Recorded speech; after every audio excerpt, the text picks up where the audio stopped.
सभी को नमस्कार। आप सभी का स्वागत है। कैसे हैं मेरे प्यारे छोटे भाइयों? Hello everyone.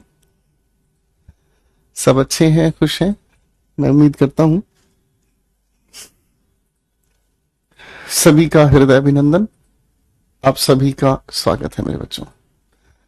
कैसे हो?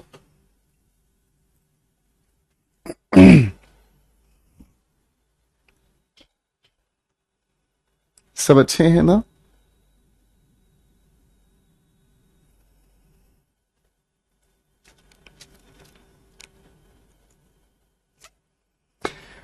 तो आज हम टेंस की इस कहानी को पूरा करेंगे। और मेरे बच्चों, चलिए, वेस्ट बंगाल से बहुत सारा प्यार है आपको। शुक्रिया मेरे बच्चे। तो मैं उम्मीद करता हूं आप अच्छे से पढ़ रहे होंगे। अलीगढ़ से भी प्यार आया है आप सभी के लिए बच्चों। और मैं उम्मीद करता हूं आप सभी बड़े अच्छे होंगे, अच्छे से पढ़ रहे हैं, मैं उम्मीद करता हूं। ठीक है। और ये लगन, ये मेहनत, ये प्यार, ये मेहनत करने का अंदाज, भगवान आपको बहुत ज्यादा सफल बनाए, उम्मीद करता हूं। मेरे प्यारे दोस्तों, पिछली क्लास में हम लोग कंडीशनल्स पर काम कर रहे थे।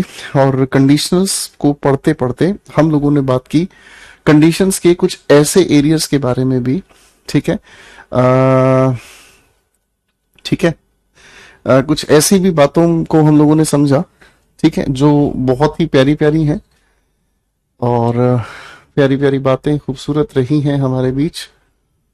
एक मिनट में देख लेता हूं अगर कुछ हमारे बीच यहां से मिल जाए तो।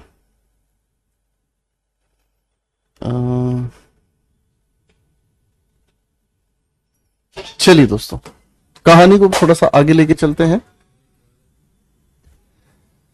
पिछली क्लास में हमने क्या पढ़ा था बेटा? भीड़ से भी प्रणाम आया है।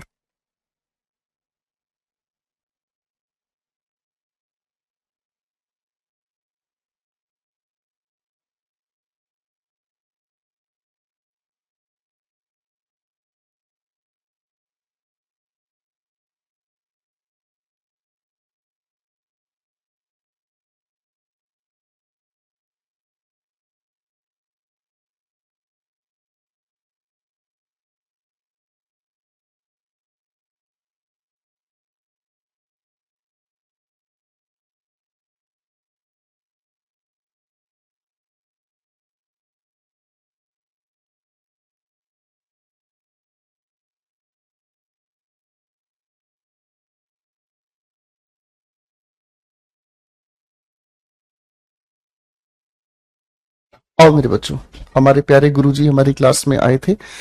इसके लिए मुझे आपकी क्लास से थोड़ी देर दूर होना पड़ा। पर मैं आपकी क्लास से थोड़ी देर के लिए अगर दूर हो जाऊं ना, तो ये मत सोचा करो कि मैं आपके दिल से दूर हो जाऊंगा। ठीक है। लखनऊ से भी प्यार भेजा भाई किसी ने। तो अब प्यारी प्यारी बात को हम समझना शुरू करते हैं। मेरे प्यारे दोस्तों, हमने आप सभी के साथ मिलकर अदर कंडीशनल्स पर काम करना शुरू किया था लाडले बच्चों। अदर कंडीशंस में हमने आपके साथ मिलकर पिछली क्लास में एक खूबसूरत सी बात को समझने का काम किया। क्या? कि गुरुदेव, इफ के अलावा भी कुछ ऐसे शब्द हैं, इफ के अलावा भी कुछ ऐसे शब्द हैं जिनके जरिए हम कंडीशन बताने का काम कर सकते हैं। और इस इफ के साथ साथ हम लोगों ने एक खूबसूरत से शब्द की बात की जिसे हम कहते हैं इन केस। राइट है ना? जिसे हम क्या कहते हैं? In case. फाइन। तो ऐसे ही और भी आज हम लोग आप सभी के साथ मिलकर शब्दों पर काम करेंगे। चलिए भाई, प्यार भरी बात को थोड़ा आगे बढ़ाते हैं दोस्तों। और आज एक काम कर लेते हैं आप सभी के साथ मिलकर। एक खूबसूरत सी बातचीत के बारे में हम समझने का काम करते हैं। सपोज कुछ और भी शब्दों से हम कंडीशंस बनाने का काम करेंगे। मैं कुछ वाक्य लिख रहा हूं, जरा इन वाक्यों पर थोड़ी सी मेहनत करके दिखाएंगे।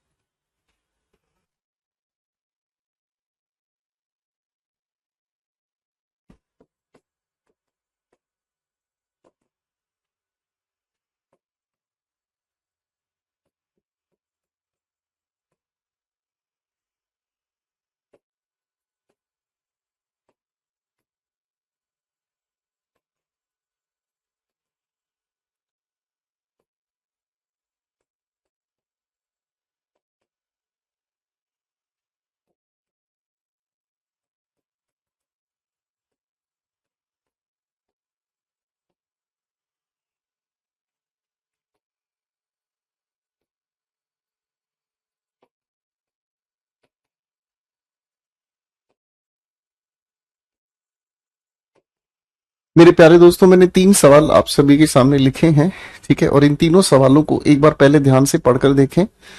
बस बेटा, बस अब पढ़ाई पे ध्यान दो। सभी के सभी अलग अलग जगह से प्यार मत भेजो, अब पढ़ाई पे ध्यान दो।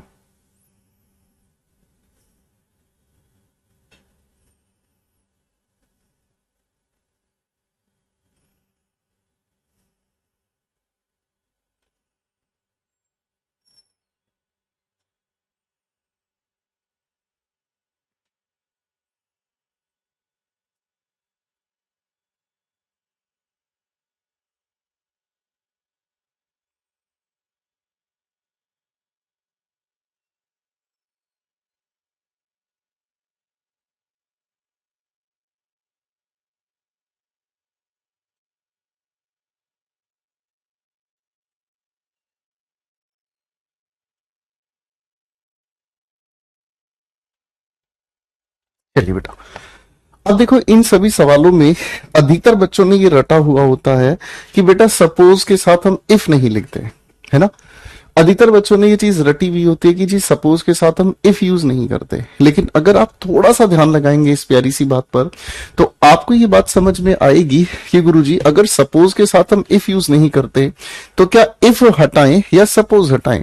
दिमाग में ये तो आएगा ही आएगा ना कि गुरुजी, अगर सपोज और इफ दोनों एक साथ लिखे हुए हमारे सामने सुपरफ्लोस बन जाते हैं, तो हमें ये भी तो समझना होगा कि सपोज या इफ में हटाएं तो हटाएं किसको, बोलो हाँ। ठीक है।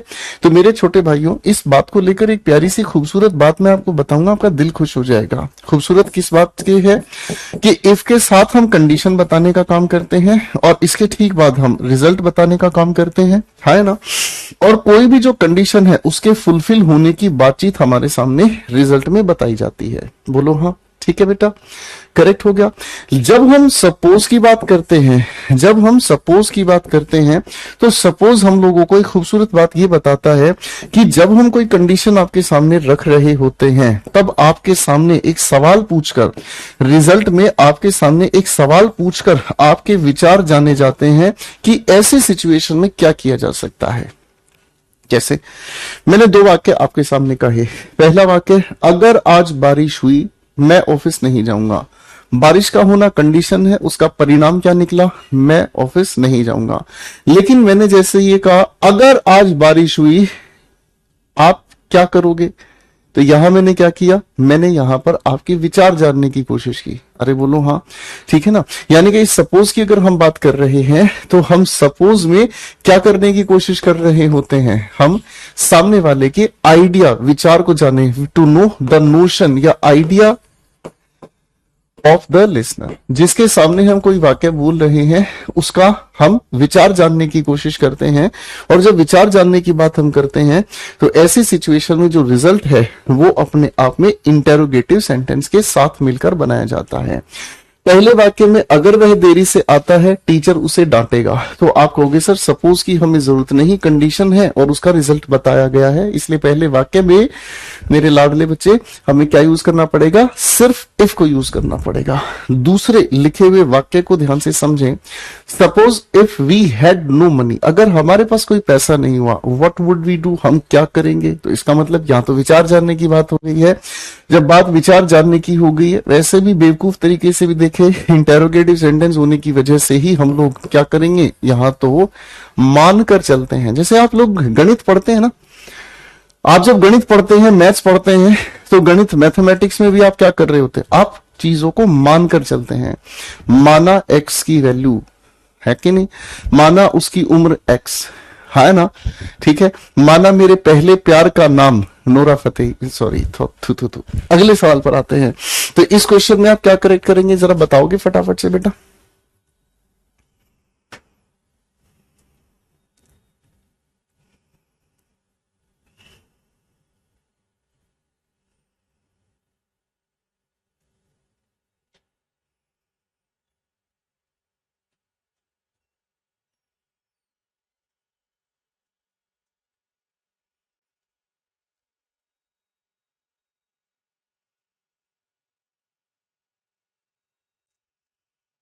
शाबाश।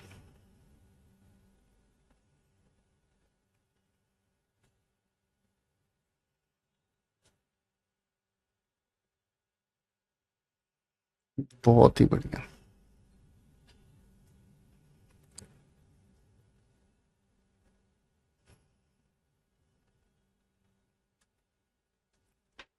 आओ बेटा। तो इस सवाल में अगर हमें करना है तो क्या करना है, आप कहोगे सर यहां तो विचार जानने के लिए इंटेरोगेटिव स्टेटमेंट है, तो इफ को हटाकर, सपोजिंग को हटाकर सिर्फ हमें सपोज लिखना पड़ेगा। वेरी इजी, बोलो हाँ। चलो बेटा, अब कुछ और भी सेंटेंसेस, अब मैं आपके साथ मिलकर मतलब मिसलेनियस मतलब उन अदर कंडीशनल्स पर काम करूंगा, थोड़ा ध्यान दीजिएगा, ठीक है बेटा। फाइन, आ जाओ बेटा।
सवालों को ध्यान से पढ़ना है, ठीक है।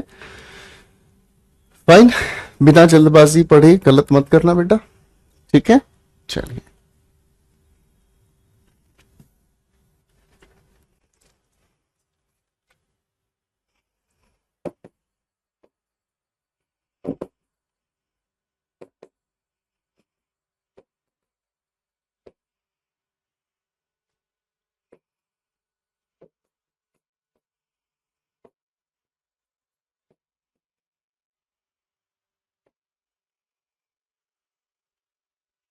मैंने आपके सामने 4 सेंटेंसेस लिखे हैं, एक बार दिमाग लगाए बेटा इन पे।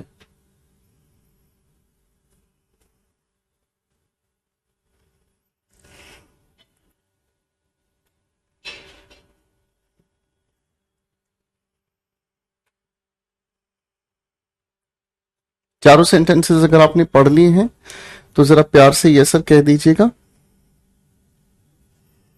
फिर मैं कहानी को आगे लेके चलूंगा।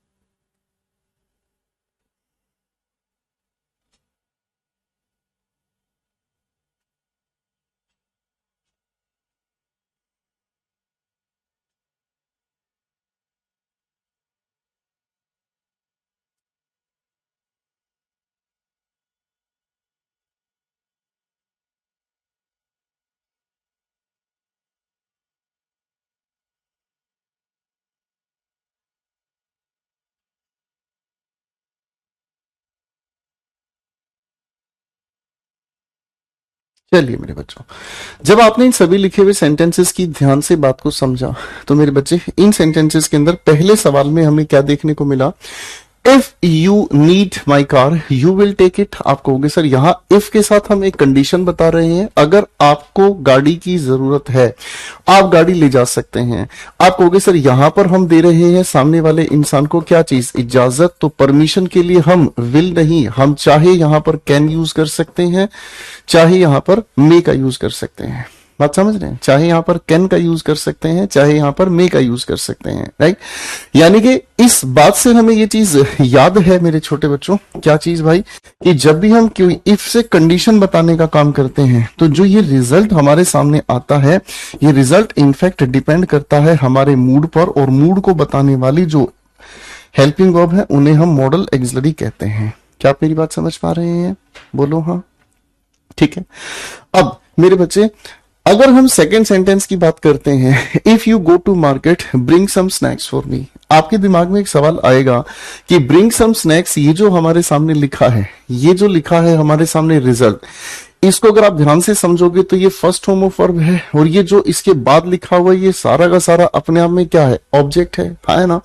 कुल मिलाकर अगर आप इसको ध्यान से समझेंगे तो क्या समझ में आएगा, आप कहोगे सर ये लिखा हुआ जो सेंटेंस है अपने आप में इंपेरेटिव सेंटेंस है जी। ये जो लिखा हुआ सेंटेंस है अपने आप में ये है तो है क्या, आप कहोगे साहब ये अपने आप में एक इंपेरेटिव सेंटेंस है। तो मेरे लाडले बच्चे, जब इंपेरेटिव सेंटेंस की हम बात कर रहे हैं तो इंपेरेटिव सेंटेंस में हम मॉडल एक्सिलरी कहाँ यूज करें, क्योंकि मॉडल एक्सिलरी तब आ सकती है जब सेंटेंस के पास सब्जेक्ट हो। अरे बोलो हाँ, है ना। अब एक बात हमेशा याद रखना, एक बात हमेशा याद रखना, जब हमारे सामने लिखे हुए सेंटेंस के अंदर इंपेरेटिव सेंटेंस में रिजल्ट बताया जाता है तब हम किसी को सजेशन देते हैं। क्या देते हैं, सजेशन देते हैं। अब ऐसे सजेशन में हमें करना क्या होता है, मैं फिर से इस बात को एक बार आपके सामने कह दूंगा, बड़े ध्यान से समझना।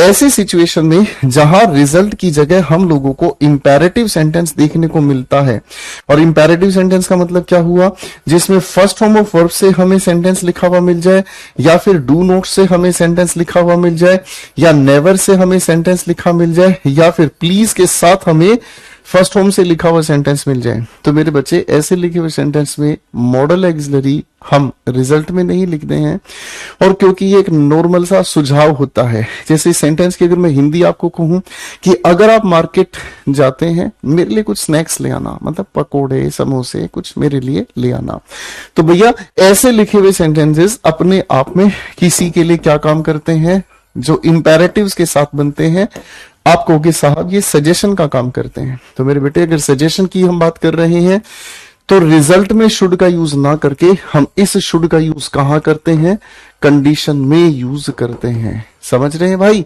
तो इसका मतलब हम लोगों को कंडीशन के लिए ही शुड का यूज करना पड़ेगा। अब आओ सीधे लॉजिक पर, अगर रिजल्ट में हमें इंपेरेटिव सेंटेंस देखने को मिलता है तो मेरे बच्चों हम कंडीशन बताने के लिए हम यूज करते हैं शुड के साथ फर्स्ट फॉर्म ऑफ वर्ब। ठीक है बेटा, हाँ के ना। चलिए एक बार मुझे क्वेश्चन नंबर 3 और क्वेश्चन नंबर 4 ठीक करके बताएं। चलो चलो चलो फटाफट से दिखाओ भाई। क्वेश्चन नंबर 3 क्वेश्चन नंबर 4 फटाफट से ठीक करके बताएं।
चलिए बेटा, अब भाई इस सवाल की अगर हम बात कर रहे हैं क्वेश्चन नंबर 3 की, इफ राखी मिसबिहेव्स अगेन, अगर राखी मिसबिहेव करती है तो आपके लिए एक छोटा सा सजेशन है, उसको डांटना मत।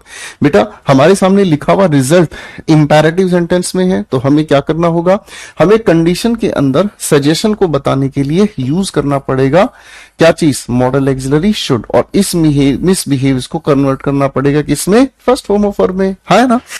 ठीक इसी तरीके से क्वेश्चन नंबर 4 की बात करेंगे हम। ठीक इसी तरीके से क्वेश्चन नंबर 4 की बात अगर हम करेंगे तो क्वेश्चन नंबर 4 हमारे सामने क्या कहता है बेटा, क्वेश्चन नंबर 4 हमारे सामने कहता है if the gate keeper stops you, अगर गेट कीपर आपको रोकता है, प्लीज मेक अ कॉल, आप तुरंत फोन मिलाना। बेटा इंपेरेटिव सेंटेंस में रिजल्ट देखने को मिल रहा है तो जो भी हमारे सामने कंडीशन है आप इस सजेशन को किसके साथ लिखेंगे, शुड के साथ, फर्स्ट फॉर्म ऑफ वर्ब के साथ। ठीक है बेटा। अच्छा बच्चों, एक बात मेरे दिल में आ रही है, वो बात क्या है, बात दिल में ये आ रही है कि सर हम लोगों ने ना आपके साथ मिलकर पिछली क्लास में इन्वर्जन की एक प्यारी सी खूबसूरत बात को पढ़ा था, कुछ याद है भाई। मैं अगर आपसे पूछूं बेटा इन्वर्जन क्या होता है, बताओगे? तो आप कहोगे गुरुजी इन्वर्जन की एक खूबसूरत बात हमें याद है। क्या आप इस लिखे स्ट्रक्चर का इन्वर्जन करके दिखा सकते हो मुझे? बताओगे जरा। एक सज्जन कह रहे हैं कि इस सेंटेंस को देख के लग रहा है वो जो कॉन्सेप्ट था जच रहा है, सेंटेंस इज फील्ड। नहीं, ऐसा नहीं है मेरे दोस्त। ऐसा है कि जब आप देखो, एक बात को ध्यान से समझना, मैंने आपको क्लास की शुरुआत में क्या कहा? मैंने आपकी क्लास की शुरुआत में एक बात कही, अब की बार आखिरी बार, यही कहा ना। इसका मतलब अब आप जो सीख रहे हो ना, अब आप इस कहानी का संपूर्ण ज्ञान सीख रहे हो। मतलब आप इसको इस तरीके से मत सीखना कि मेरे तो सर ये पेपर है, मैं इस पेपर के लिए नहीं। इंग्लिश को ऐसे सीखना है जिसमें आप सारे एग्जाम्स को क्वालिफाई कर सकते हैं, राइट? ठीक है, तो उसके लिए थोड़ा सा तो आप लोगों को तैयार होना पड़ेगा। आपका मन ऐसा होना चाहिए कि गुरुजी आपको जो मन करे आप वो डिटेल में पढ़ाओ, हम आपकी बातों को सुनने के लिए तैयार हैं। ठीक है, हाँ है ना। और एक बार ये गाना भी दिल में गा देना, हमें तुमसे प्यार कितना ये हम नहीं जानते। इन्वर्जन का नियम बता दिया मेरे लाडले बच्चों ने कि सर सब्जेक्ट से पहले ये जो इफ लिखा है, हम इस शुड को, इस इफ को हटाकर लिखेंगे। और सेंटेंस की शुरुआत में हमने लिख दिया भाई साहब क्या चीज, सेंटेंस की शुरुआत में हमने लिख दिया शुड, उसके बाद सब्जेक्ट फर्स्ट फॉर्म, उसके बाद ये इंपेरेटिव के परिवार की पूरी कहानी। बोलो हाँ, ठीक है बेटा, हाँ है ना, ठीक है जी, फाइन। अब इसी के हिसाब से अगर यहां पर इस लिखे हुए सेंटेंस नंबर 4 को मैं इन्वर्जन करके लिखता हूं तो मैं क्या लिखूंगा, should the gate keeper, gate keeper को मैंने शॉर्ट में लिख दिया जी के, और उसके बाद लिख दिया स्टॉप यू, कॉमा, आगे का सेंटेंस बिल्कुल एज इट इज रह गया। ठीक है, अब इसकी हिंदी समझ लो बेशक। अगर गेट कीपर आपको रोके, आपके लिए सलाह है आप तुरंत मुझे फोन मिलाना। अगर जो है राखी मिसबिहेव करती है उसे बिल्कुल मत डांटना। ठीक है बेटा, करेक्ट हो गया, फाइन, कोई दिक्कत तो नहीं।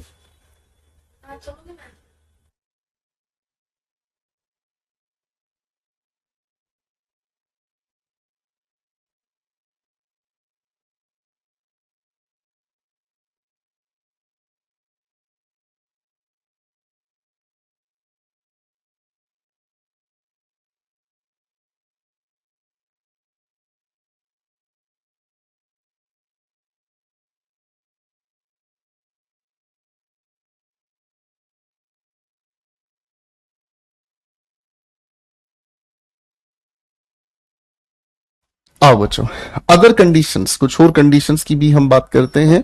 एक कंडीशन होती है बेटा जो हम बताने का काम करते हैं खूबसूरत से शब्द से, और इस प्रोवाइडेड के साथ दैट लिखा भी हो सकता है, नहीं भी, इससे फर्क नहीं पड़ता। प्रोवाइडेड से जो भी हम कंडीशन बताने का काम करते हैं तो वो कंडीशन क्या होती है, वो कंडीशन कहलाती है स्पेसिफिक कंडीशन। क्या कहलाती है मेरे भाई, वो कंडीशन कहलाती है स्पेसिफिक कंडीशन, यानी कि एक विशिष्ट कंडीशन, एक ऐसी कंडीशन, एक ऐसी कंडीशन जो कंडीशन अपने आप में स्पेसिफिक होती है। ठीक है जी, आनंद लिख रहा है कंडीशन प्रेजेंट इंडेफिनिट में, रिजल्ट फ्यूचर इंडेफिनिट में होगा क्वेश्चन। बेटा मुझे माफ कर दो आनंद, आपके पैर पकड़ के मैं माफी चाहता हूं बेटा, ठीक है, माफ कर दो बेटा। हाँ जी, कुछ लोग इतने बुद्धिमान हैं कि जितना बताया जाता है वो उतने से बाहर निकलना ही नहीं चाहते। ठीक है, छोड़ दो बेटा, चलो बेटा कहानी आगे लेके चलते हैं। हमारे सामने आज हम आगे की कंडीशन को समझते हैं। कभी कभी कुछ सिचुएशन ऐसी होती है जो किसी स्पेसिफिक कंडीशन के आधार पर ही पूरी होती है। ठीक है जी, हाँ है ना, मेरी बात समझ में आ रही है? ठीक है, अब ध्यान से समझना, कुछ ऐसी कंडीशंस होती हैं जो किसी स्पेसिफिक रूप से ही पूरी हो सकती हैं। जैसे अगर मैं आपको ये कहूं बेटा वोट डालनी चाहिए, आपकी स्पेसिफिक कंडीशन क्या होगी, अरे बाबूजी मेरा नाम वोटर लिस्ट में होगा तभी तो वोट डालूंगा। मेरी बात समझ में आ रही है? क्या मेरी बात समझ में आ रही है? आप बिल्कुल सही समझ रहे हैं, आप यही कहेंगे हाँ सर बात तो स्पेसिफिक कंडीशन है ना। स्पेसिफिक कंडीशन क्या है कि जब तक वोटर लिस्ट में मेरा नाम नहीं होगा तब तक मैं वोट डाल ही नहीं सकता, तो ये स्पेसिफिक कंडीशन है। ऐसी स्पेसिफिक कंडीशंस को हम किसके साथ बताते हैं, इस प्यारे से शब्द के साथ। तो दो एग्जांपल्स इस बात को समझाएंगे, ठीक है ना। जैसे मैंने आपके सामने लिखा ही कैन वोट, आप इसके लिए क्या लिखेंगे, provided that he has his name in electorate. Electorate का मतलब ये होता है चुनाव सूची। ठीक है बेटा, हाँ है ना। जैसे मैंने कहा एक और example, you can apply for this post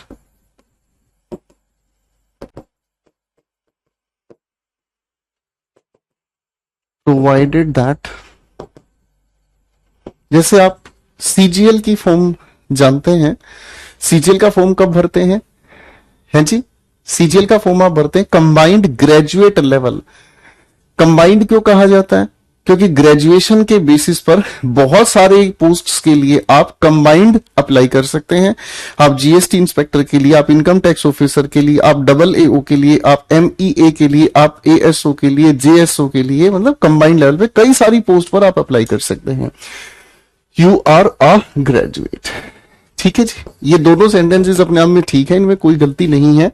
इस प्रोवाइडेड दैट को अगर आप समझने की कोशिश करें तो इसका अर्थ निकल कर आता है ओनली इफ, यानी कि केवल ये कंडीशन पूरी हो तब आप वो काम कर सकते हैं। ये दोनों सेंटेंसेस अपने आप में सही हैं, थोड़ा ध्यान दीजिएगा। वह वोट डाल सकता है, स्पेसिफिक कंडीशन क्या है कि अगर उसका चुनाव सूचिका में नाम है। वह पोस्ट के लिए अप्लाई कर सकता है, स्पेसिफिक कंडीशन क्या है? अगर वह ग्रेजुएट है तो। समझ गए बेटा? हाँ है ना, क्लियर है बेटा? ठीक है बेटा, इसमें कोई दिक्कत नहीं, फाइन। चलिए थोड़ी बात को आगे लेके चलते हैं। अब ये जो कंडीशन बताने वाले शब्द हैं, कंडीशन बताने वाले इन शब्दों से थोड़ा सा अगर हम परे निकल जाते हैं तो कंडीशन कभी कभी हमें एक बात समझाती है। देखो, कंडीशन बताने वाले जो सेंटेंसेस हैं इनको हम कंडीशनल क्लॉज कहते हैं। अगर आपसे कोई पूछे जी क्लॉज क्या होता है, तो आप कहेंगे कि गुरुजी जो क्लॉज होता है वो बेसिकली एक सेंटेंस होता है, और ये एक ऐसा सेंटेंस होता है जो अपने मीनिंग के लिए, किसके लिए भाई? जो अपने मीनिंग के लिए डिपेंडेंट भी हो सकता है, यानी कि आश्रित हो सकता है, और इंडिपेंडेंट भी हो सकता है, यानी कि मुक्त भी हो सकता है। जो डिपेंडेंट भी हो सकता है, ठीक है, और इंडिपेंडेंट भी हो सकता है। बात को समझने का प्रयास करते हैं इस प्यारे से एग्जाम्पल से। भाई यहां अगर मैं ध्यान से समझता हूं तो यहां से लेकर यहां तक जो हमारे सामने सेंटेंस लिखा हुआ है, यू कैन अप्लाई, आगे ही बेटा इसमें एक छोटा सा शब्द लिखना मैं भूल गया, you can apply for this post. ठीक है, आप अगर इस वाक्य को यहां से यहां तक पढ़ते, you can apply for this post, तो ये अपने मीनिंग को लेकर मुक्त है। अगर आप इस सारी की सारी बात को यहां से मिटा दे, अगर आप इस सारी की सारी बातचीत को मिटा दे, तो इसको मिटाने से आप कहोगे सर ये तो इंडिपेंडेंट सेंटेंस है, इसमें कोई दिक्कत नहीं, इसका अर्थ पूरा स्पष्ट है। तो ये अपने आप में क्या कहलाएगा भाई? अपने आप में एक इंडिपेंडेंट सेंटेंस कह लो या इंडिपेंडेंट क्लॉज कह लो। ठीक है बाबू, फाइन। लेकिन अगर इसकी आप बात कर रहे हैं, यानी कि provided that you are a graduate, इसका अर्थ केवल तब समझ में आएगा जब आपके सामने इस बात को लिखा जाएगा। अगर ये बात लिखी हुई नजर नहीं आए तो इसका अर्थ अनर्थ बन जाएगा। समझ गए बेटा? क्लियर है? हाँ या ना? तो बेटा इसका मतलब क्या हो गया? ये हमारे सामने कौन सा हो गया? डिपेंडेंट क्लॉज हो गया। ठीक है, अब व्याकरण में थोड़ा आगे अगर हम निकल जाते हैं तो इसी इंडिपेंडेंट क्लॉज को हम प्रिंसिपल क्लॉज के नाम से जानते हैं, जो मुक्त वाक्य है। ठीक है, और इस डिपेंडेंट को हम सबऑर्डिनेट क्लॉज कह देते हैं। कभी कभी कुछ डिफेंस एग्जाम्स में प्रिंसिपल क्लॉज, सबऑर्डिनेट क्लॉज के नाम से इनसे सवाल बन जाता है, वो इतना ज्यादा मुश्किल सवाल नहीं है।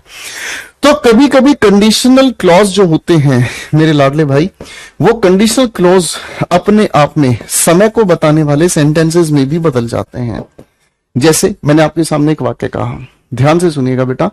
मैंने कहा अगर आज बारिश हुई मैं ऑफिस नहीं जाऊंगा।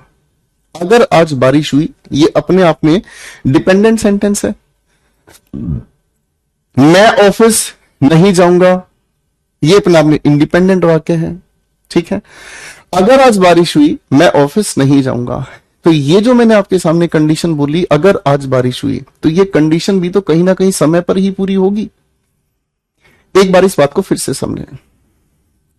मैंने आपके सामने कहा अगर उसने मुझे अपनी शादी में बुलाया मैं उसकी शादी में जरूर जाऊंगा। अब उसका मुझे बुलाना, उस इंसान का मुझे बुलाना, वो भी तो कहीं ना कहीं समय पर ही पूरा होगा। कोई ना कोई तो समय चाहिएगा ही जिसके आधार पर मैं उससे मिलने जाऊंगा, उसकी शादी में जाऊंगा। तो कंडीशन कहीं ना कहीं समय से भी संबंधित होती है। इसीलिए मेरे बच्चों, कंडीशनल क्लॉज को टाइम क्लॉज की तरीके से भी कभी कभी हमारा एग्जाम पूछ लेता है। ठीक है भाई, कभी कभी कंडीशनल क्लॉज को भी टाइम क्लॉज की तरह से हमारा प्यारा सा पेपर पूछ लेता है। अब कुछ बातें हम आपके साथ मिलकर टाइम के साथ जोड़ते हुए चलेंगे। आज थोड़ा सा दिमाग लगाते हैं। तो एक काम करते हैं, सबसे पहले दो प्यारे प्यारे लड़ाकू शब्द, एज सून एज, ठीक है, और एज लोंग एज, इन दो की लड़ाई करवाते हैं। आप जरा जचा के दिखाना अपने आंसर, ठीक है ना। आपको सिर्फ आंसर स्ट्रेट करने हैं, नियम वही काम करेंगे कंडीशन वाले।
चलिए भाई, अपनी तरफ से तुक्के लगाए मैंने, ठीक है।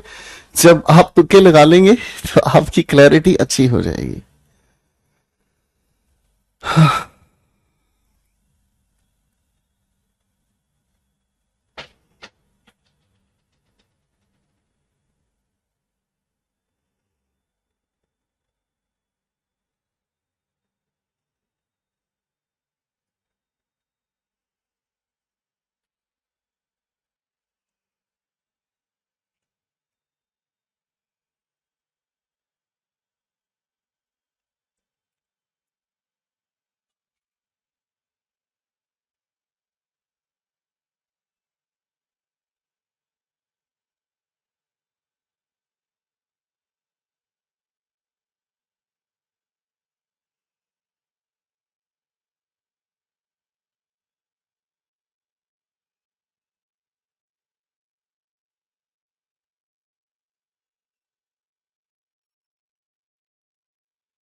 शाबाश,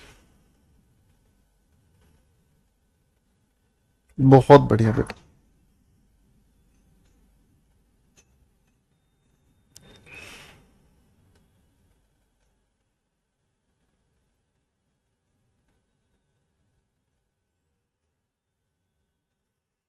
चलो बेटा देखो, अब आपने अपनी तरफ से तुक्के लगा लिए हैं, अब इनके फर्क मैं आपको समझाता हूं, दिमाग लगाएंगे बेटा।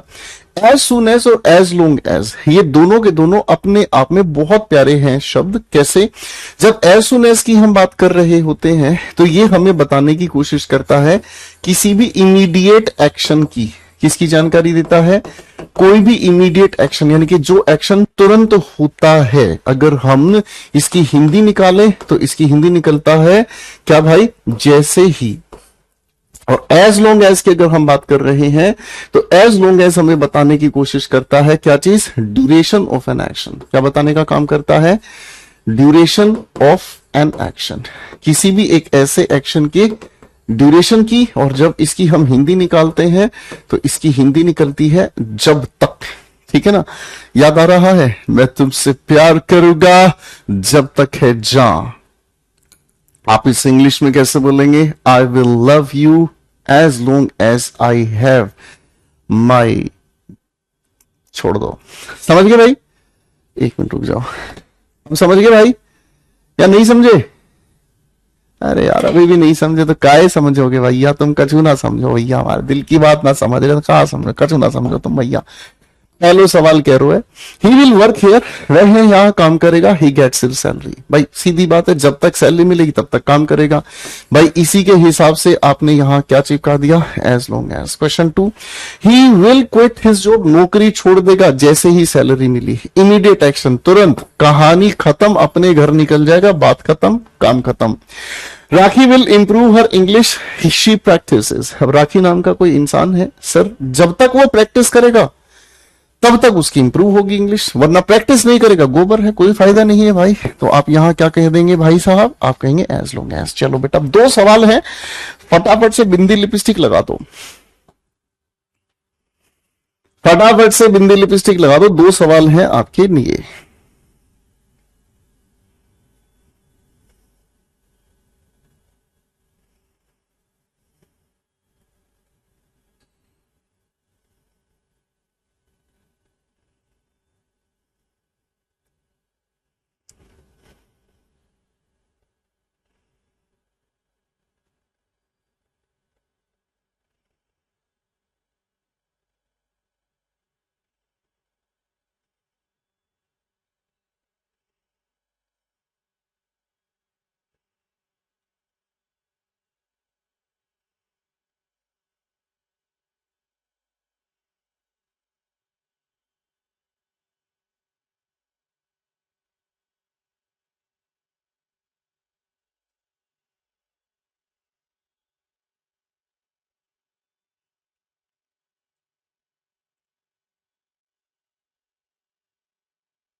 चल भाई अब थोड़ी सी बात को समझते हैं।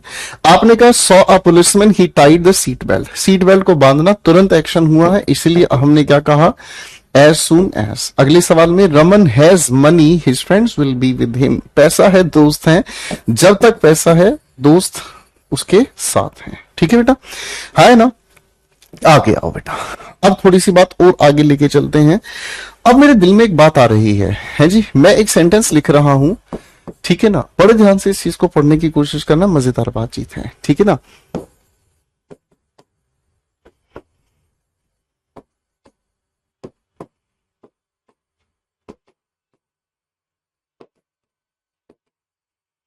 बेटा इस लिखे हुए सेंटेंस में आपकी तरफ से कोई दिक्कत, परेशानी, घबराहट, चिंता, जी घबराना, जी मिचलाना, उल्टी पड़ना, कोई ऐसी परेशानी है तो बताओ। बाबा गोपाल वर्मा आपको आशीर्वाद देंगे, आपका जीवन का संकट खत्म हो जाएगा। बताएंगे मेरे बच्चे? मैंने आपके सामने एक सवाल लिखा है, इस वाक्य में कोई गलती है तो मुझे बताएं। हम्म हम्म है कोई परेशानी बेटा? क्योंकि मुझे तो कोई परेशानी लगती नहीं है, बड़ी सरल सी बात है, अपनी जगह ठीक है। इफ से कंडीशन बता दिया, आगे रिजल्ट बता दिया, टेंस वगैरह की बातें हम बचपन से पढ़ते आ रहे हैं। ठीक है भाई, है ना। अब मेरे प्यारे भाई, अगर इस लिखे वाक्य में मैं थोड़ी सी छेड़खानी कर दूं, तो थोड़ी सी छेड़खानी मुझे कुछ अच्छा सिखा कर जाएगी। कैसे मैं कहूं तुमसे,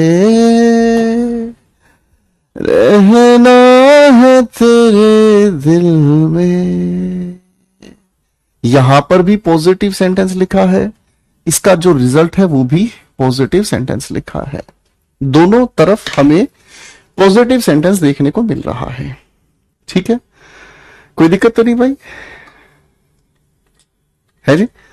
एक भाई कह रहा बाबा में बहुत कमाई है। अरे भाई, तुम बाबा से ही शादी कर लेना, ठीक है?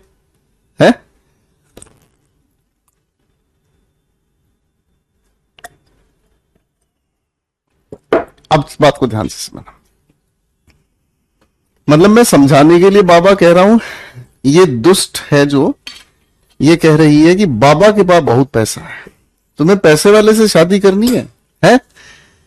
क्यों पैसा पैसा करती है, क्यों पैसे पे तू मरती है? पैसे की लगा दूं ढेरी, है? क्या बात है, क्या चीज है पैसा। तो मेरे बच्चे, इस लिखे हुए सेंटेंस में मेरे मन में आ रही है कि एक छोटी सी शैतानी कर दी जाए, तो छोटी सी शैतानी इसको खूबसूरत बना देगी। कैसे कि गुरुजी, अगर मैं इसको भी यहां पर नेगेटिव बना दूं तो ये भी अपने आप में नेगेटिव बन जाए, अर्थ वही रहेगा, है ना। जैसे मैं अगर इसी लिखे हुए सेंटेंस को ये कह देता हूं, if he does not prepare well, comma, he will not qualify the exam. बेटा यही कहोगे ना, है ना, यही तो कहोगे बेटा, कोई दिक्कत तो नहीं, है ना।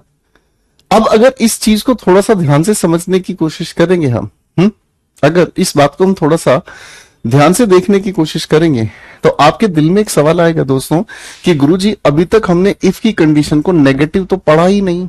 यही है वो कारण कि अगर हमारे सामने इफ के साथ हम लोगों को नेगेटिव कंडीशन देखने को मिलती है, तो इन दोनों को मर्ज करके ही हम क्या लिखते हैं, अनलेस को लिखते हैं। ठीक है, इन दोनों को आपस में हम इकट्ठे मिलाकर किस में लेकर जाते हैं बेटा, नेगेटिव अनलेस में लेकर जाते हैं। तो इस तरीके से अगर सेंटेंस हमारे सामने लिखा हुआ हमें नजर आता है, इसको ठीक कैसे किया जाए।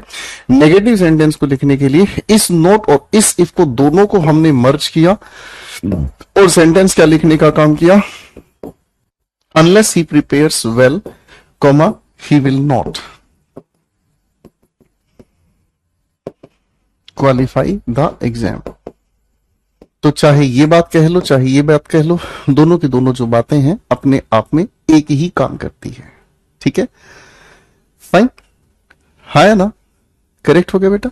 आओ, अब इसी के परिवार से एक और शब्द है, इसी के ठीक परिवार से एक और शब्द है, और वो क्या है शब्द, थोड़ा ध्यान से देखेंगे कि अगर गुरुदेव लिखे हुए वाक्य में हम टिल के साथ नोट को लिखा हुआ देखें, तो इन दोनों का हम प्यार करा के बना देते हैं किसको, अनटिल को। अरे बोलो हाँ। चलो एक वाक्य आपके सामने लिख रहा हूं, ठीक है ना। जैसे मैंने कहा, she will wait here till Isha does not come. तो बेटा इसका सेंटेंस इंप्रूवमेंट क्या होगा, बताओ जरा। मैंने आपको एक बात लिख के दी है बेटा, बताओ बेटा बताओ।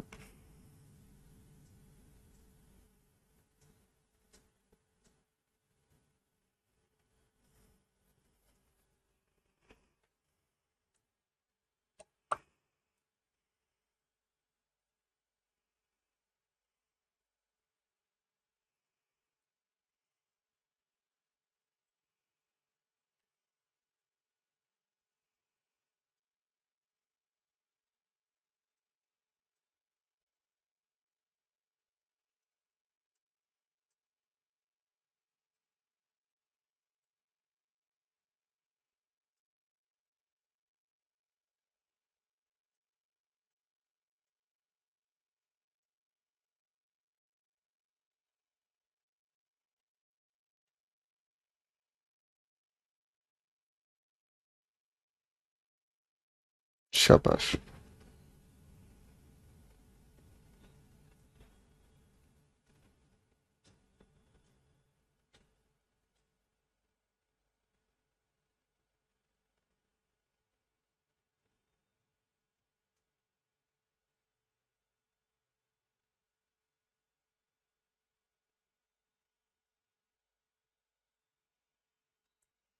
आओ दोस्तों, चीजों को खूबसूरत तरीके से समझते हैं। तो आप इस लिखे हुए सेंटेंस में क्या चीज बदल देंगे? आप इस लिखे हुए सेंटेंस में एक प्यारी सी खूबसूरत सी चीज बदल देंगे और आप सिर्फ इतना ही कहेंगे, सर देखो इस सेंटेंस में यहां तो कोई दिक्कत ही नहीं है, शी विल वेट जो लिखा है एज इट इज कोई दिक्कत नहीं, स्टिल और नोट दोनों को आपस में मिलाकर हम क्या लिख देंगे? अनटिल। बोलो हाँ भाई, इन दोनों को आपस में मिला के अनटिल कर दिया और ईशा प्रेजेंट इंडेफिनिट की वजह से डज हटाकर हम लोगों ने क्या लिख दिया? कम्स। वेरी इजी, कोई दिक्कत तो नहीं? अरे बोलो हाँ।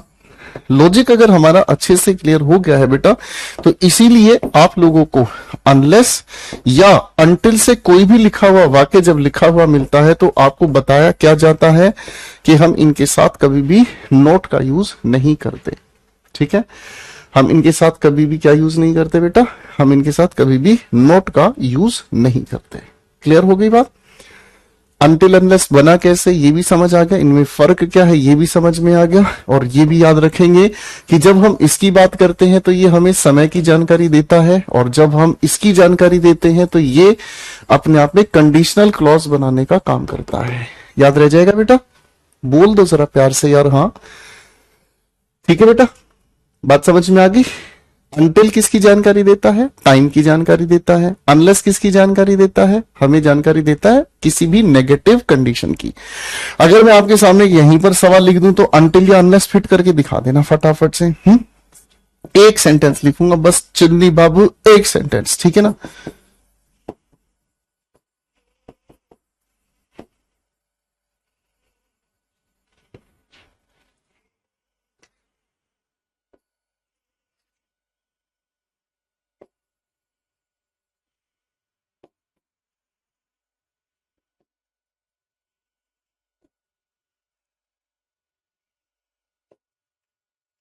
बताओ भाई, अनटिल फिट करोगे यहाँ अनलेस फिट करोगे?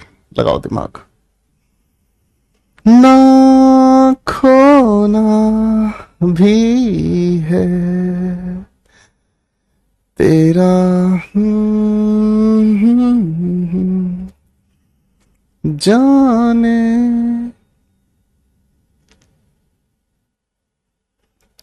तुमसे ही दिन होता है, सुरमई रात आती तुमसे ही।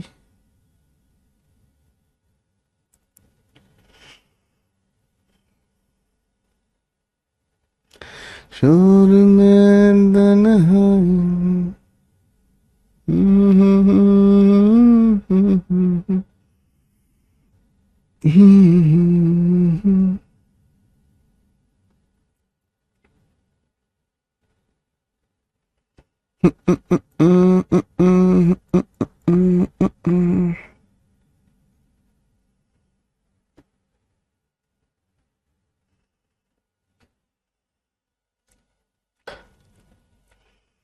जी जान हुआ क्या? आप कहीं नहीं जा सकते जब तक आपके पापा इजाजत नहीं दे। समय की जानकारी है, आपने चुपचाप चिपका दिया अनटिल, कहानी खत्म, कोई मुश्किल बात नहीं है। ठीक है ना? हालांकि मैं आपको ये चीज बता चुका हूं, अगर आप ध्यान देंगे कंडीशनल सेंटेंसेस भी हमारे टाइम सेंटेंसेस का ही काम करते हैं, तो अनटिल या अनलेस में आप ज्यादा गहरा फर्क नहीं बना सकते, आप दोनों में से कोई भी यूज कर सकते हैं। ठीक है ना? बात समझ रहे? ये शर्त भी तो हो सकती है कि जब तक ईशा नहीं आती आपको इंतजार करना होगा, शर्त भी हो सकती है, लेकिन ज्यादा अच्छा लग रहा है कि हम इसे समय के साथ बताने का काम करेंगे। राइट? चलिए मेरे बच्चे, यहां तक की प्यारी प्यारी सारी बातें हमें समझ में आ गई हैं। अब एक खूबसूरत लड़ाई, अब एक खूबसूरत लड़ाई इन दो शब्दों के साथ भी हम लड़ लेते हैं। परीक्षा में ये पूछे जाते हैं। ठीक है, मैं कुछ सेंटेंसेस आपके सामने लिख रहा हूं, कुछ सेंटेंसेस लिख रहा हूं। ठीक है भाई, इन सेंटेंसेस में आप थोड़ी सी मेहनत करेंगे, फिर कॉन्टेक्स्ट इनका समझने का काम करेंगे।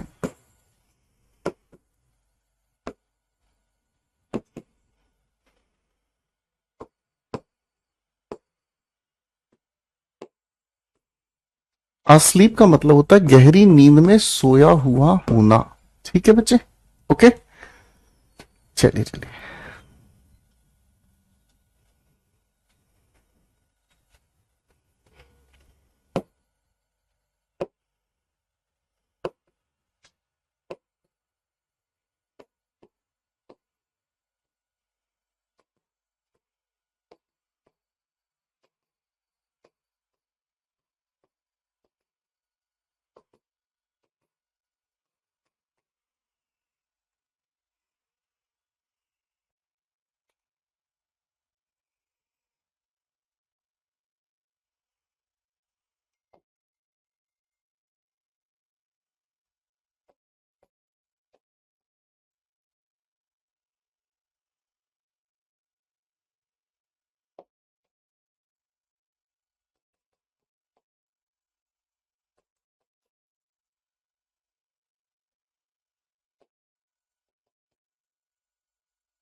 चलो भाई, 5 सवाल लिखे हैं, पहले आप थोड़ा सा दिमाग लगाएं।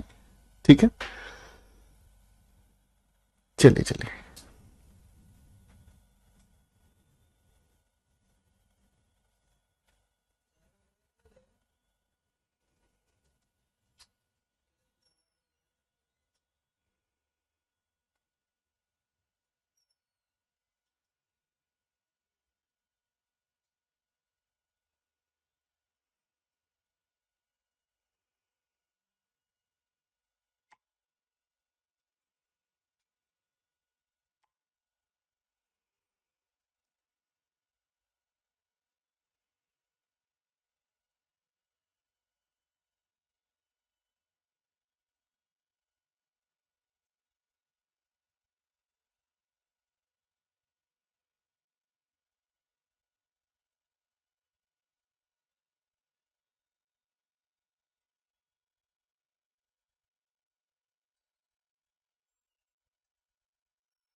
चलो भाई,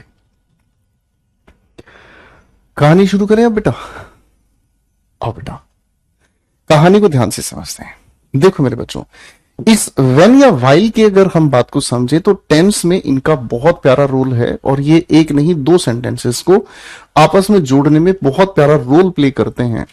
जब हम व्हेन के साथ किसी भी सेंटेंस को बनाने का काम करते हैं तो व्हेन के ठीक साथ मेरे प्यारे बच्चे वेन के ठीक साथ हम प्रेफर करते हैं कि इंडेफिनेट टेंस में ही हमें कहानी बताई जाए, और इसके ठीक बाद चाहे इंडेफिनेट हो, चाहे कॉन्टिन्यूस हो, चाहे परफेक्ट हो, हमें फर्क नहीं पड़ता। वाइल की जब हम बात करते हैं तो वाइल हमेशा पैरेलल एक्शन को बताता है, यानी कि दो एक्शन जो एक साथ हो रहे हैं। ये दो पैरेलल एक्शंस को बताता है जो दो एक साथ हो रहे हैं, और उन दोनों एक्शंस के कॉन्टिन्यूएशन को, यानी कि जब दोनों एक्शंस पैरेलल हो रहे हैं तो दोनों एक्शन कंडीशन है क्या, कॉन्टिन्यूस में ही हो, तभी ये बात अपनी जगह खूबसूरत होगी। तो वह जब आया, वेन के साथ इंडेफिनेट के साथ बात हुई। आई वॉज अस्लीप, मैं सोया हुआ था। पहले वाक्य में कोई परेशानी नहीं। वाइल रीना वॉज कुकिंग, जब रीना कुछ बना रही थी, नैन्सी टीवी देख रही थी। दोनों पैरेलल एक्शंस हैं, दोनों एक साथ हो रहे हैं, तो यानी कि ये जो लिखा वाक्य है ये भी अपने आप में सही है। अब question number 3, question number 4, question number 5, इन तीनों में थोड़ी सी मेहनत करके मुझे बता दीजिए बेटा।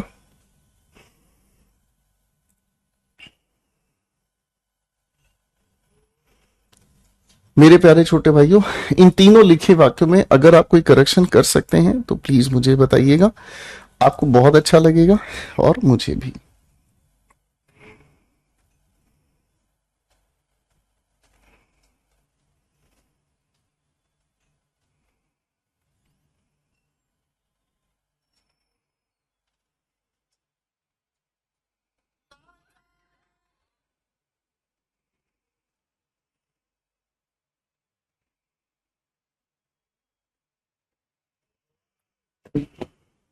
तो बेटा बिल्कुल ठीक आंसर बना दिए हैं।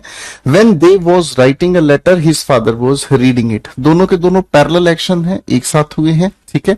तो भाई when को हटाकर हमें क्या कहना होगा, while। क्वेश्चन 4 की बात करते हैं। When he will guide us। देखो बेटा बड़ी प्यारी सी बात याद रखिएगा, यहां पर एक बहुत ही खूबसूरत सी बात है जो हमें याद रखनी है, और सारे टेंस के क्वेश्चंस में ये तो हमेशा आपका नियम काम आएगा। नियम क्या है बाबू, ध्यान रखिएगा। चाहे हम किसी भी कंडीशन की बात करें, चाहे हम किसी भी टाइम बताने वाले क्लॉज की बात करें, कंडीशन या टाइम क्लॉज हम लिख सकते हैं किसमें, प्रेजेंट में, हम लिख सकते हैं किसमें, पास्ट में, लेकिन हमें इस बात का ध्यान रखना होगा कि हम कंडीशन या टाइम क्लॉज कभी भी फ्यूचर में नहीं बताते। क्या आप मेरी बात समझ पा रहे हैं दोस्तों? क्या आप मेरी बात समझ पा रहे हैं? मैं उम्मीद करता हूं जो बात समझ पा रहे हैं वो इस बात का हमेशा ध्यान रखेंगे, ठीक है ना। आपके टेंसेस में ये मुगालता, ये गलती होती नहीं है, ये गलती करवाई जाती है, और ये गलती नहीं है फिर ये गलता हो जाता है ना। जैसे एक बच्चे ने कहा जी मेरे से गलता होगा, तो टीचर बोला गलता क्या हुआ, कहता जी गलती नहीं, मेरे से बड़ी गलती हो गई है। छोटी गलती गलती है और बड़ी गलती गलता हो जाता है, तो आपसे कोई गलता ना हो जाए। अब क्वेश्चन नंबर 4 को अगर आप ध्यान से समझेंगे, when he will guide, sir when के साथ जो भी ये कहा है इंडेफिनेट में तो आए, लेकिन फ्यूचर नहीं, प्रेजेंट इंडेफिनेट में आए। आगे यहां पर we shall execute the plan, ठीक है, इसमें कोई दिक्कत नहीं दोस्तों, हाँ ना। अगले वाक्य की बात करते हैं, द कमिटी। एक बार सारे मेरे भाई कमिटी की स्पेलिंग लिखकर दिखाएंगे। चलो चलो चलो, एक बार सारे मेरे भाई जरा मुझे कमिटी की स्पेलिंग लिखकर दिखाएंगे। चलो चलो चलो, लिख के दिखाओ फटाफट से।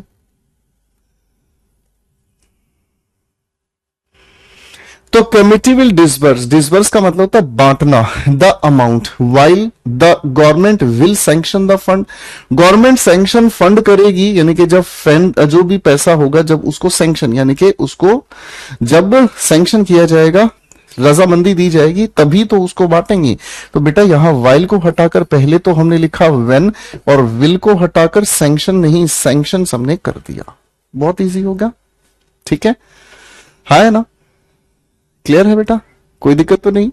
अब एक मूर्ख इंसान कह रहा है कि सर यहां पर इसमें से तो आपने विल शैल नहीं हटाया। बेटा तुम मुझे माफ कर दो ना, क्योंकि कभी कभी मेरा मन करता है कि मैं जहर पीकर कंबल ओढ़कर दोपहर 1 बजे धूप में जाकर लेट जाऊं, ठीक है, क्योंकि ऐसे तो मुझे मारोगे नहीं, तुम्हारे ये कमेंट, ऐसी हरकतें मुझे जरूर मार देगी। मैंने क्या कहा है गधे, मैंने कहा कंडीशनल या टाइम सेंटेंस फ्यूचर में नहीं होते। इसके बाद आप बात को प्रेजेंट में लिखें, पास्ट में लिखें, चाहे फ्यूचर में लिखें, इससे क्या फर्क पड़ता है। नशा करना क्यों नहीं छोड़ते बेटा तुम? नशा करना क्यों नहीं छोड़ते बेटा तुम? छोड़ोगे भी नहीं, मुझे पता है। क्यों? क्योंकि तुम दुष्ट नंबर 1 हो, ठीक है ना। चांटा खाओगे आज मुझसे, आज तुम जब सोओगे जब 2-4 चांटे मुझसे खा लोगे, ठीक है बेटा।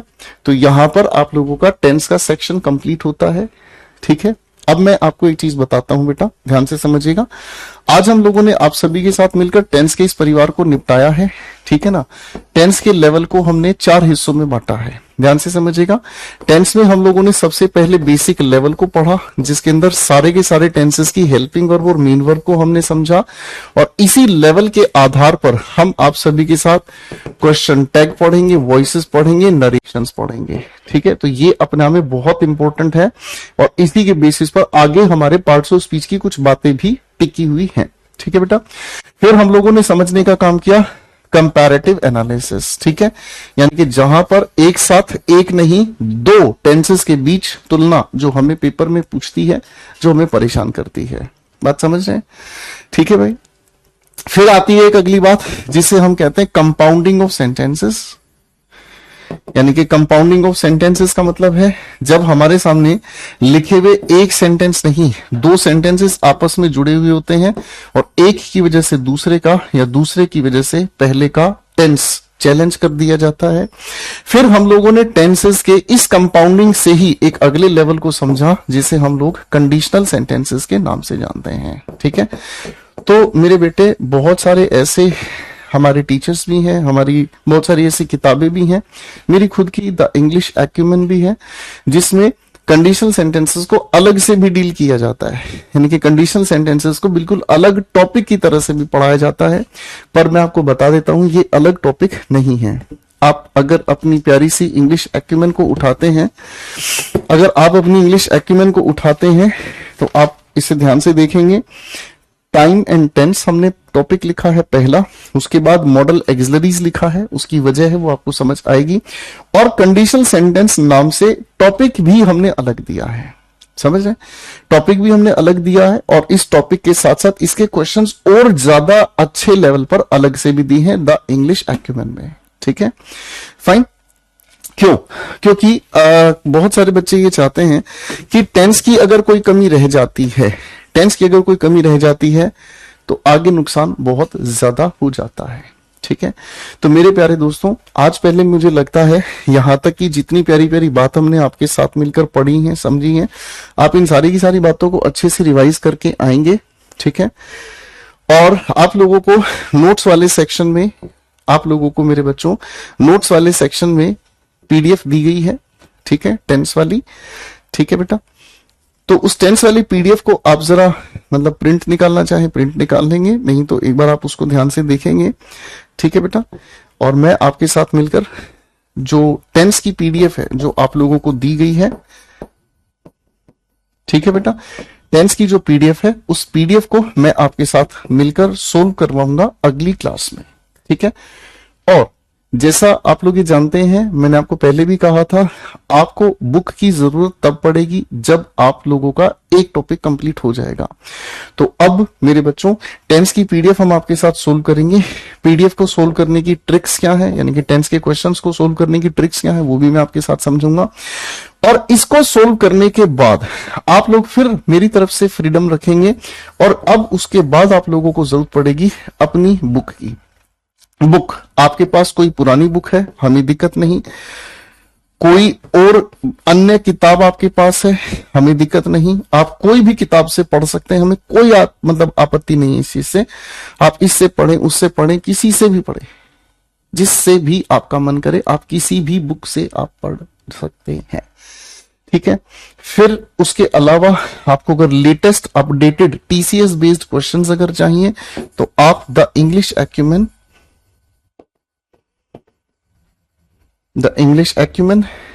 जो एक अपने आप में संपूर्ण किताब है, वोकैबुलरी की अच्छी प्रैक्टिस के लिए द वोकैब विट्स, और इसके अलावा एग्जाम से पहले क्विक रिवीजन के लिए एक हमने बुक निकाली है the formula book. Formula book अगर अभी आप नहीं लेना चाहें तो हमें उसमें कोई आपत्ति नहीं है, आप अगर बाद में लेना चाहें तो आप बाद में भी ले सकते हैं, ठीक है ना। तो फॉर्मूला बुक अभी नहीं लेना चाहें तो मत लेना, कोई ऐसी दिक्कत नहीं है।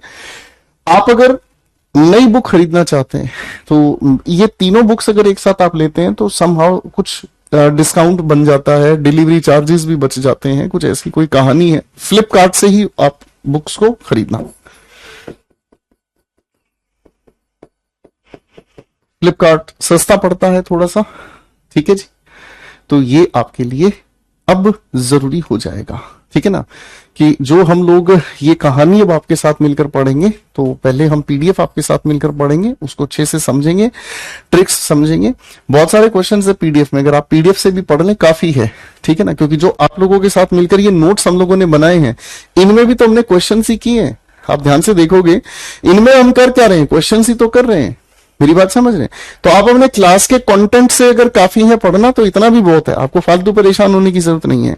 लेकिन अगर आप अपनी स्किल को इंप्रूव करना चाहते हैं, अगर आप अपने एटीट्यूड को और अच्छे से इंप्रूव करना चाहते हैं, तब आपको जरूरत पड़ती है बुक्स की। कोई पुरानी किताब है उससे आप पढ़ें, कोई भी अन्य किताब अगर आप लेना चाहें आप उससे पढ़ें, वरना आप मेरे द्वारा लिखी हुई रचित किताबें पढ़ना चाहें पढ़ सकते हैं, ठीक है। तो आज के लिए इतना ही काफी है मुझे लगता है। फिर मुलाकात करेंगे अगली क्लास में, तगड़े होके मिलेंगे, नहा धो के मिलेंगे, ठीक है। Bye everyone, God bless you.